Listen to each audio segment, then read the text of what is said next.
Welcome back to another episode of Lefty's Place.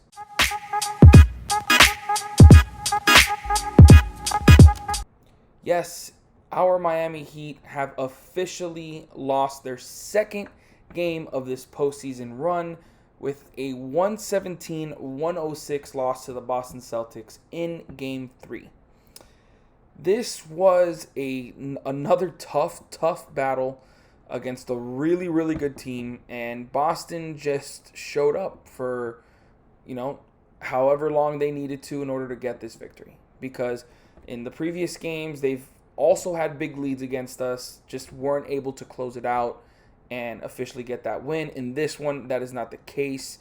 Because going into the fourth quarter, they still had like a 16-point lead or 15-point lead because of just terrible endings to quarters by the Miami Heat. And then, you maybe think that the Heat are going to come back on them.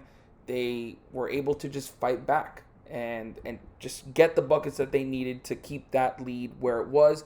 Of course, until the end where the Heat were able to fight a little bit to make it a single-digit lead, but it was still just too little too late for your Miami Heat. And they are now leading this conference finals series 2-1. And in this episode, I'm pretty much just going to recap the game, what my initial thoughts on this game were, and where I see this series going from now on. So, the Celtics once again started off the first quarter hot. They started like 7 for 10 from the field and were hitting whatever they wanted. The biggest difference with this game compared to the other games is that they were not settling for jumpers. They were driving into the paint and getting literally whatever they wanted. They were attacking Duncan Robinson efficiently and Goran Dragic as well. And they just, it just felt like we just could not stop them. That's usually where I would expect Bam Adebayo to come through and like protect the paint. But we know that he is not one of those, he's a great defensive player. And he'll obviously protect the paint when needed. But he's not, one of those guys that'll just stop whoever walks in. So that was the biggest difference to me in this game, the aggressiveness from Boston Celtics, which was expected. I mean, the fact that we were up 2-0 and had a chance to go up 3-0, which is like the ultimate nightmare for any team in the playoffs. You go down 3-0, it's pretty much a death sentence, and no one expects you to come back. So you knew we were going to get the biggest threat, the biggest fight from the Celtics in this game, and that's exactly what we got. You had pretty much every single player on the Celtics playing really good. You got 20-plus point games from Marcus Smart, Kemba Walker, Jason Tatum, and Jaylen Brown. Those last two playing absolutely unbelievable in this game. Tatum with 25 points, 14 rebounds, and 8 assists, and a plus 23. You had Jaylen Brown with 26 points, 7 rebounds, 5 assists, 3 steals, and a block.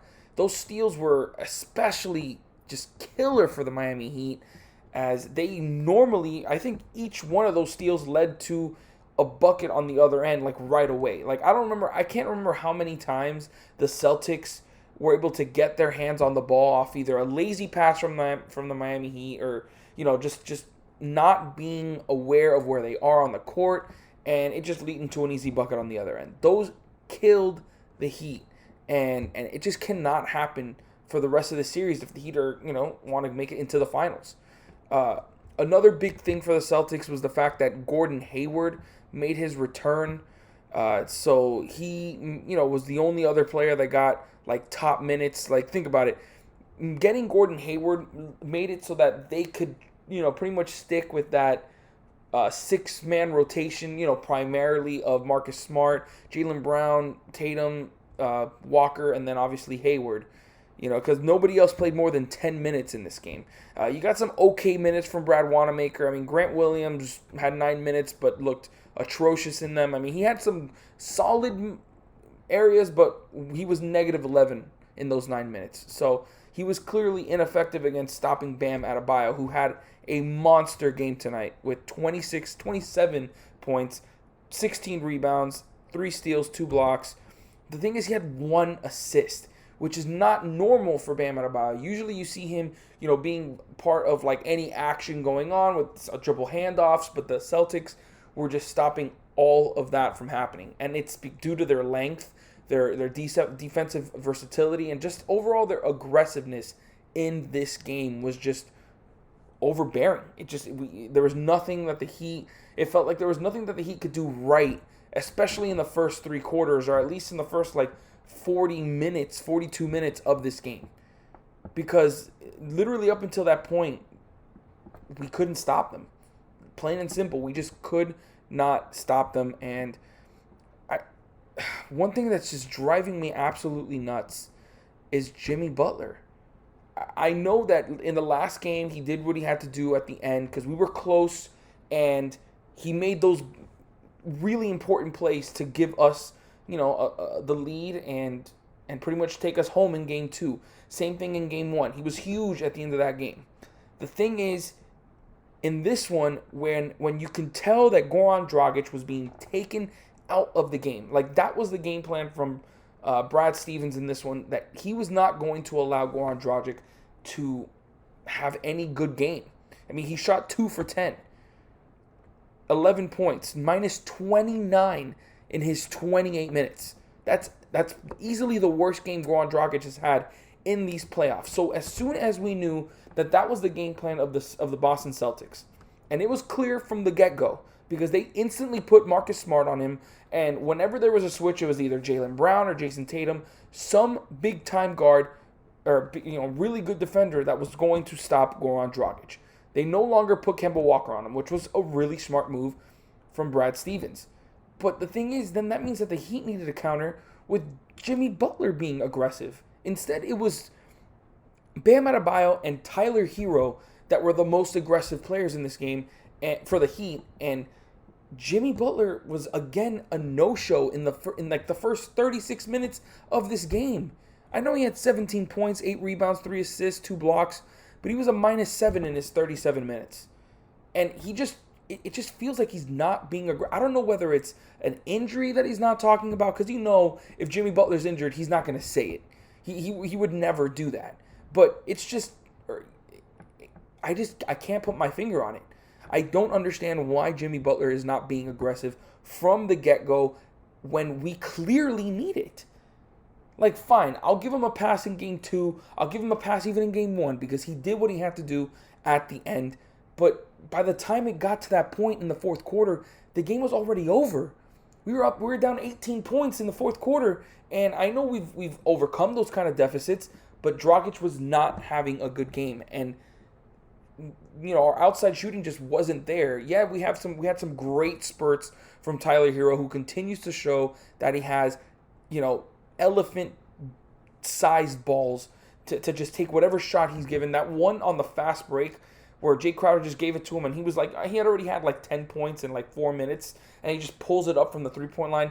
It was unbelievable, but the thing is, we were still down because we could not stop him on the other end. So it's just when we need a bucket, normally in the regular season, or even in the first 2 series, when we needed a bucket, Jimmy Butler would come through and at least get fouled, go to the free throw line. He had 6 free throw attempts. Jimmy Butler had 6 free throw attempts. Think about that for a second. That's not, he's been averaging 9 to 10 free throws in this game. That's just unacceptable from our best player. And you cannot just go through the motions in a huge game 3 where we have an opportunity to go up 3-0. You just cannot play like that. It's just not going to happen. Jay Crowder, I mean, he gives you hustle. I mean, he was literally a 0 in his 32 minutes in terms of plus minus. So he didn't really hurt us or help us. But I mean, that shooting, he was 2 for 10 from the 3-point line. I'm not saying that he needs to be giving us 4 for 10, 5 for 10 from the 3-point line every game, but it clearly just wasn't there. And the Boston Celtics are going to let him shoot the ball. They're obviously going to do their hardest to stop Duncan Robinson and Tyler Hero from shooting, and they both gave us 4 3-pointers apiece. But again, with Duncan Robinson, he gets in foul trouble early. It happened once again in this one. He had 5 fouls. He had 3 in the second quarter and then 4 in the third quarter. So obviously we need to sit him. But actually, that was one of the things I noticed about this game. Spoelstra still went with him, and surprisingly enough, Duncan Robinson played pretty good defense in this one. He picked up those kind of like chippy fouls, and that one at the end where Marcus Smart was driving in and he drew that foul on him. But overall, I really liked the minutes that Duncan Robinson gave us in this game. But then that's when those guys are Goran Dragic isn't going to have a great night every single night. He's going to have one of these nights, especially when a really good defensive team like the Boston Celtics are eyeing for him, because he's been obviously averaging 27 points per game in this series. Not anymore, obviously, with his 11 points tonight, but he just needs, when that is happening, Jimmy Butler needs to be the focal point of the offense. I cannot say that enough. It needs to happen, and it needs to happen in Game 4. If he is not aggressive in Game 4, we're not going to win that game either, because they have figured out the Celtics, have figured out the formula in order to stop the offense. Make sure you, cut off the head of the snake, which has been Goran Dragic, and the rest, can't really follow through. I need to talk about Bam Adebayo for a little bit, because, he was great in this game. Whenever we needed a bucket, he came through, especially towards the end when he was really just chipping away, always getting the and one, getting those a few post buckets, and obviously at the free throw line, he was 7 for 9 from the free throw line, so he did a lot of good things for us. And of course on the defensive end, as always, 3 steals and 2 blocks, always there for us defensively. But he can't be expected to do it all in the clutch moments. He still doesn't have that move where he can just shoot a jump shot, off the dribble. He doesn't have that yet. At least not on a consistent basis. That is why we need Jimmy Butler. And if he's not going to show up, then I don't know what's going to happen. It's clear what's going to happen. The Celtics are going to catch up, make this a 2-2 series, and pretty much anything can happen at that point. We need to take advantage of this 2-0 lead that we've gotten. Obviously now it's 2-1, but I'm saying we need to take advantage of this, because we weren't supposed to win those 2 games. We were down big, and obviously the grit and grind of this team helped us win. But it comes to a moment when they say that you need big-time players to make big-time plays. That's a thing, and this is why. When you don't have your best player making the big plays at the end of the game, or at least throughout the game when you really need it, you're not going to be, in the running to win this game. Now, one thing I did like was the fight that they showed at the end to make it a single-digit game. Obviously, it was too little too late, because, you needed to play perfect in order to catch up. It would have been a miracle, comeback and an absolute nightmare for the Celtics. But they held on. You have to credit the Celtics in this game. They did everything that they needed to do to make sure that they were in this game and, made it a 2-1 series. They did what they had to do. And now it's all on the Heat and Jimmy Butler specifically to come back in Game 4 on Wednesday and make it a series. And, and kind of end it. Come on, make it 3-1. We need to see that from them. And, that's just, the biggest thing for me, man.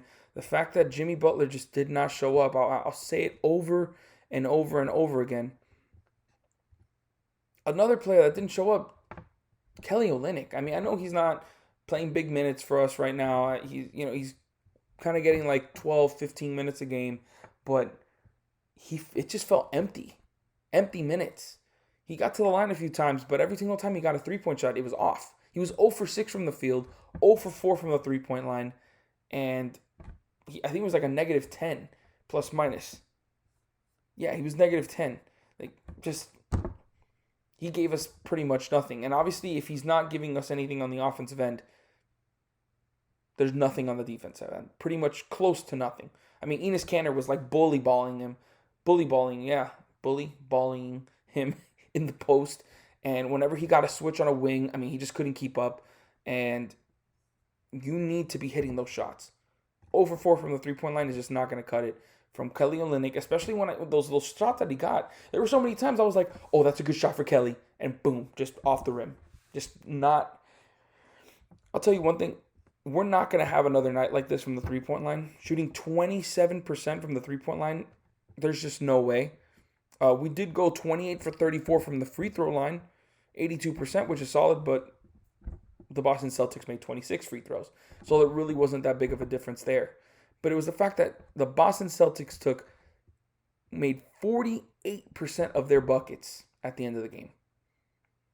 48% of their buckets. And we only made 38%. That's not going to cut it. That really won't. So hopefully the Miami Heat can come back stronger in Game 4 on Wednesday. And another thing that I have to mention. The Boston Celtics, even though there were still times when the Heat were able to stagnate them on the offensive end with that 2-3 zone, for the most part, the Celtics pretty much dissected it perfectly. I mean, they played it really, really well. And that was expected. I mean, you know that Brad Stevens was going to find a way to, get the Celtics in position to beat that 2-3 zone because you knew it was coming in this game because that's the only way that we can stop them when we have Tyler Hero and Duncan Robinson on the floor. Because if not, they're going to obviously just attack them on any switches, and it's a mismatch. Especially if you have like Jaylen Brown or Tatum going up against Hero or Duncan Robinson. And on that note, Marcus Smart, I mean, that guy was absolutely bullying Duncan Robinson in this game. So overall, this was a tough game to watch. The Heat were down the entire game. They never led at any point. And I mean, the Celtics are looking to take control of this series in Game 4 on Wednesday. So that's going to wrap it up for today's episode. Make sure you guys hit that like button and subscribe for any future Miami Heat content. I'll talk to you guys later.